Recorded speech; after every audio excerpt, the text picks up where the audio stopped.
नमस्कार। दिल्ली में प्रिंसिपल और वाइस प्रिंसिपल की स्कूलों में बहुत ज़बरदस्त वैकेंसी निकली है। 828 वैकेंसी, जी हाँ।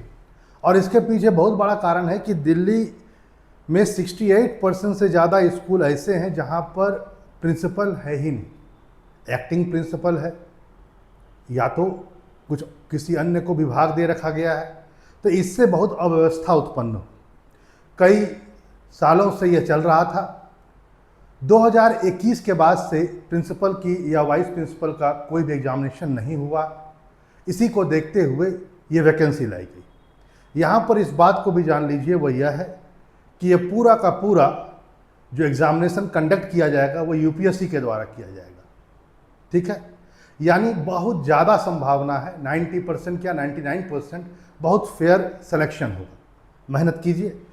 इससे संबंधित जो बातें हैं ज़रा इसको भी देख लेते हैं। आपको जानना चाहिए वो यह है कि जो फॉर्म फिलअप है वह चल रहा है और फॉर्म फिलअप जो है 25/7 से शुरू है और यह चलेगा 14 अगस्त तक, है ना, वहाँ तक चलेगा।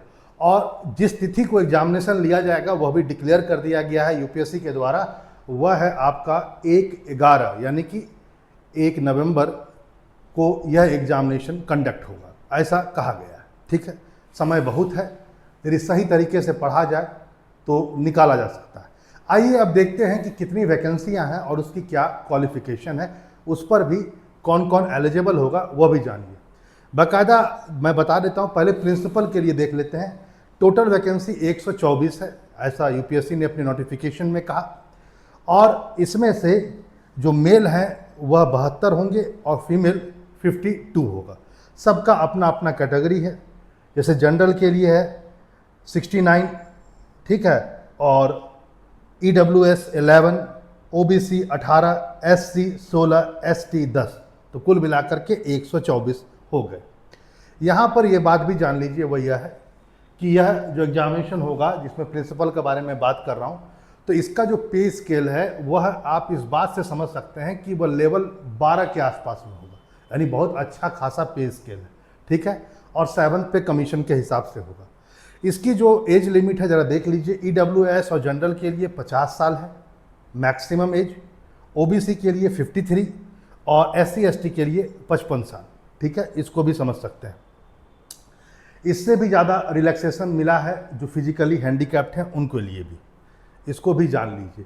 क्वालिफिकेशन क्या है ज़रा इसको भी देख लीजिए। वो यह है, क्वालिफिकेशन है आपके पास मास्टर डिग्री होना चाहिए और साथ ही साथ बीएड भी होना चाहिए रिकॉग्नाइज्ड यूनिवर्सिटी से। ये दो चीज़ है। एक्सपीरियंस भी इसमें माना गया है, ज़रा देख लीजिए। 10 साल का टीचिंग एक्सपीरियंस, या तो आप वाइस प्रिंसिपल हो या पोस्ट ग्रेजुएट टीचर हो या ट्रेन ग्रेजुएट टीचर हो, किसी भी रिकॉग्नाइज हाई स्कूल में या हायर सेकेंडरी स्कूल में या सीनियर सेकेंडरी स्कूल में या इंटरमीडिएट कॉलेज में, इन सब में यदि आप 10 साल का एक्सपीरियंस, सबके लिए 10 साल माना गया है, प्रिंसिपल के लिए ये जरूरी। यहाँ पर डिज़ायरेबल क्वालिफिकेशन भी है, यानी कि आपको अपर हैंड दिया जा सकता है यदि आप डॉक्टरेट डिग्री यानी पीएचडी आप किए हुए हैं तो जान लीजिए। और यदि experience of the administrative charge यदि आपके पास में है हाई स्कूल का और हायर सेकेंडरी स्कूल का, तो ये आप ज़रूर भरिए, आपको कहीं ना कहीं फ़ायदा मिलेगा, इसको भी समझिए। लेकिन एसेंशियल क्वालिफिकेशन यही दो है, 10 साल का experience, MA, master degree with B Ed. Okay, अच्छा एक बात ये भी जान लीजिए, इसमें जब आप सिलेक्शन हो जाएगा तो प्रोविजनल पीरियड 1 साल का है, न कि 2 साल का। ठीक है, आगे चलिए। आगे कुछ और बातें भी देख लेते हैं। वो यह है कि वाइस प्रिंसिपल के बारे में बात कर लेते हैं। इसमें वैकेंसी ज़बरदस्त है, लगभग 704 वैकेंसियाँ हैं और 704 में महिलाओं पुरुष के लिए है 364 और महिलाओं के लिए 340, 50% के आसपास। इसमें भी 287 के आसपास जो होंगे वो जनरल है, 71 ईडब्ल्यूएस है, ओबीसी 189 है, एससी 103, एसटी 54। ठीक है, आप इस बात को भी समझ सकते हैं। यहाँ पर इस बात को भी जाने वो यह है कि जैसा कि हम अपने प्लेटफॉर्म से वेदांगा इंस्टीट्यूट फॉर सिविल सर्विसेज की ओर से, जैसा नीचे में नंबर दिया हुआ, आपको कोई फर्दर इंक्वायरी चाहिए तो आप इस नंबर पर कांटेक्ट कर सकते हैं। कैश कोर्स के बारे में, फुल्ली कोर्स के बारे में, टेस्ट सीरीज़ के बारे में, यदि आपको किसी में ऐसा लगता है तो तो आप जरूर इन सब चीज़ों, इन नंबरों पर आप कांटेक्ट कर सकते हैं। इसके लिए फुल बैच मौजूद है, ऑनलाइन भी और ऑफलाइन भी, इसको ध्यान में रखेंगे। ठीक है, आगे आइए। अब आते हैं कुछ और बातें। वाइस प्रिंसिपल अभी हम चल रहे हैं, तो इसका जो लेवल होगा वो 10 होगा, ये भी अच्छा पे स्केल माना जाएगा, और 7th पे कमीशन के हिसाब से। इसमें जो upper limit of the age है जनरल के लिए और EWS के लिए 35 साल है, 38 साल OBC के लिए है, और 40 साल SC ST के लिए। इसमें भी फर्दर रिलैक्सेशन आपको मिल सकता है यदि आप फिजिकली हैंडीकैप्ड हैं या एक्स आर्मी के जवान हैं तो भी।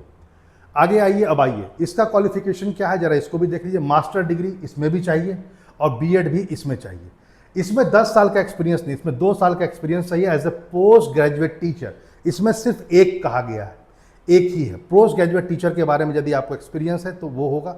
दूसरा point, 3 year experience as train graduate teacher, यानी इसमें 2 एक्सपीरियंस है। पहला एक्सपीरियंस क्या है, आपका पोस्ट ग्रेजुएट टीचर के रूप में आप 2 साल, और दोनों में से कोई एक, ऐसा नहीं कि दोनों, या 3 साल एक्सपीरियंस होना चाहिए आप ट्रेंड ग्रेजुएट टीचर, यानी मैक्सिमम 3 साल इसमें, उसमें 10 साल। आगे आइए और भी चीज़ें देख लेते हैं। यहाँ पर देख लीजिए कौन कौन भर सकता है। तो भारतीय नागरिक तो भरेंगे ही सबके सब, लेकिन नेपाल, भूटान, तिब्बतन रिफ्यूजी के साथ साथ ये भी जान लीजिए जो नोटिफिकेशन में आया है, Pakistan, Burma, Sri Lanka, east African countries जैसे Kenya, Uganda, united state of republic of Tanzania, ठीक है, जाम्बिया, मलावी, जायरे, इथोपिया और वियतनाम, ये सब भी भरेंगे। लेकिन इसके साथ भी कुछ कंडीशन लगा हुआ है, वो आप जरूर नोटिफिकेशन में देखिएगा। कहाँ कहाँ आपका जो ये टेस्ट होगा, जो असल में पहले एक टेस्ट होगा PT का, यानी कि PYQ ऑब्जेक्टिव, काला पेन से आपको भरना है, और 300 मार्क्स का होगा, आप जान लीजिए इस बात को। और इसका सेंटर कहाँ पड़ेगा जरा देख लीजिए आप। सेंटर का आपका पास में चॉइस है, जिसको एग्जामिनेशन का जो नाम कहा गया है द कंबाइंड रिक्रूटमेंट टेस्ट, ठीक है, जो UPSC कंडक्ट करा रही है। अहमदाबाद, भोपाल, चेन्नई, दिल्ली, दिसपुर, गुवाहाटी, जयपुर, जम्मू, कोची, कलकत्ता, लखनऊ, मुंबई, नागपुर, पोर्ट ब्लेयर, रांची और विशाखापत्तनम, ये कुछ जगह ऐसे हैं जहां पर आप सेंटर भर सकते हैं। ठीक है, आगे आइए, यही सब सेंटर आपको दिया गया है। यहाँ पर इस बात को भी जानिए, वह यह है कि जनरल कैंडिडेट को 25 रुपया फीस दिया गया है और OBC के साथ में। बाकी SC ST के लिए किसी भी प्रकार का कोई फीस नहीं है, विमेंस के लिए कोई फीस नहीं है, फिजिकली हैंडीकैप्ड के लिए भी कोई फीस नहीं है। लेकिन यदि आपने एक बार फीस जमा कर दिया तो ये नॉन रिफंडेबल है। यहाँ पर एक बातें और भी कही गई है, जरा जान लीजिए, भैया है। यहाँ पर कहा गया है कि जैसा कि मैं आपसे कह देता हूँ, 300 मार्क्स का पहला लेयर होगा, जो एक प्रकार का ऑब्जेक्टिव है गोला भरने का, काला पेन से भरना है, इस बात को जान लीजिए। निगेटिव मार्किंग है 1/3, इसको भी जान लीजिए। और जहाँ तक पिछली बार का पेपर देखा गया 120 क्वेश्चन आए, तो इस बार भी 120 क्वेश्चन आने की ही संभावना है, इसको भी आप जान लीजिए। जब वो लेयर आप क्रॉस करेंगे, तो जब आप इंटरव्यू में जाएंगे, तो यहाँ पर बाकायदा कहा गया है कि जनरल कैंडिडेट के लिए कम से कम 50 नंबर चाहिए। 100 नंबर का इंटरव्यू होगा, कम से कम 50 चाहिए, तभी आप सूटेबल हैं, नहीं तो आप नहीं होंगे।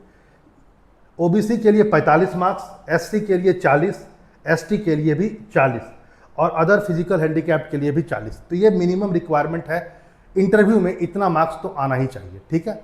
और उधर आपका मेरिट बनेगा 300 नंबर पर, वो अलग मेरिट, वो अलग। यहाँ पर आइए और कुछ बात और भी आपको दिखाते हैं और आप समझ सकते हैं। 2 घंटे का पेपर होगा, ठीक है। सब क्वेश्चन इक्वल मार्क्स कैरिड करेंगे, ऑब्जेक्टिव क्वेश्चन है। मीडियम जो होगा, जो प्रश्न पत्र आएंगे वो इंग्लिश और हिंदी दोनों में आएंगे। जैसा कि मैंने आपसे कहा, पेनल्टी लगेगा 1/3 है। यदि आप किसी ब्लैंक को छोड़ देते हैं, मतलब कोई आंसर में आप किसी भी खाने को नहीं भरते हैं, तो उसके लिए किसी प्रकार का नंबर नहीं कटेगा, इस बात को जान लीजिए। और जो मैक्सिमम होगा नंबर, वो 300 मार्क्स का है। सिलेबस पर भी आइए, सिलेबस पर भी बात कर लेते हैं। सिलेबस जो है इसका जनरल नॉलेज है।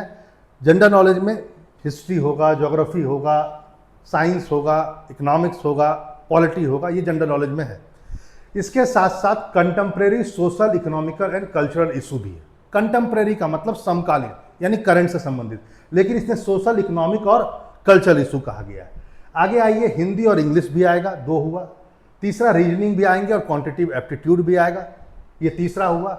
Educational policies and educational measurement and evaluation, ये अगला सब्जेक्ट है। ये आपको अभी समझ में नहीं आया, हम लोग खुल करके इस पूरे सब्जेक्ट पर बात करेंगे अपने अगले क्लास में, एकदम जरूर बने रहिएगा। और यदि आप इस क्लास से जुड़ना चाहते हैं तो जरूर इसके जो भी आएंगे वीडियो वो आप तक जल्दी पहुँचे, तो इसके लिए जरूर सब्सक्राइब कर लीजिएगा। मैनेजमेंट और फाइनेंशियल एडमिनिस्ट्रेशन भी आएगा, क्योंकि आप प्रिंसिपल और वाइस प्रिंसिपल हैं तो मैनेजमेंट आपको आना चाहिए। ऑफिस प्रोसीड्योर भी आना चाहिए, क्योंकि आप टीचिंग के लिए नहीं है।